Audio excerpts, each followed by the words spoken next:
Okay, 2016 BC Calculus Test, question 2, part A. It says, at time t, the position of the particle moving in the xy plane is given by a parametric function x of t, y of t, where dx dt is t squared plus a sine of 3t squared. The graph of y, consisting of 3 line segments, is shown in the figure above. At t equals 0, the particle is at position 5, 1. We want to find the position of the particle at t equals 3. So we know that this is the position at 0. So the position, let me write this out, x of 3, y of 3 is going to equal the integral of this sort of rate. So the integral from 0, because we know where we are at time 0, up to 3, which is where we're looking for, of, we have dx dt, which is t squared plus sine of 3t squared.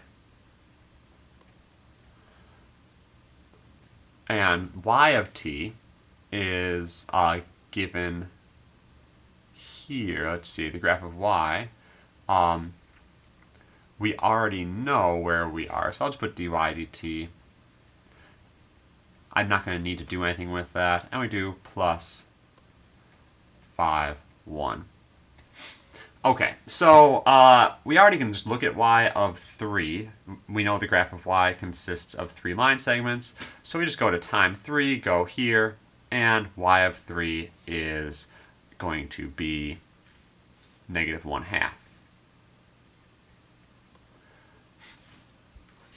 Now finding x of 3, I'm just going to go through and say that x of 3 will be this integral of that plus 5. So I'll rewrite that here. So x of 3 equals the integral from 0 to 3 of this function, t squared plus sine of 3t squared dt. So dt here as well. Plus the starting x value, which is 5. I'm just going to go into the calculator. I could, well, I guess antideriving with this would be a pain if trying to get an antiderivative might not even be feasible.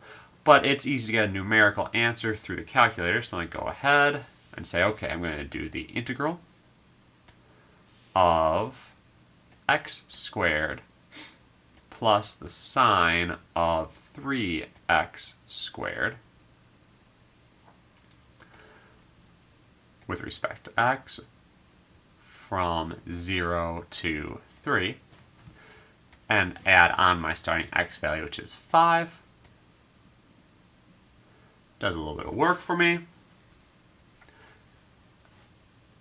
And then eventually comes up with 14.377.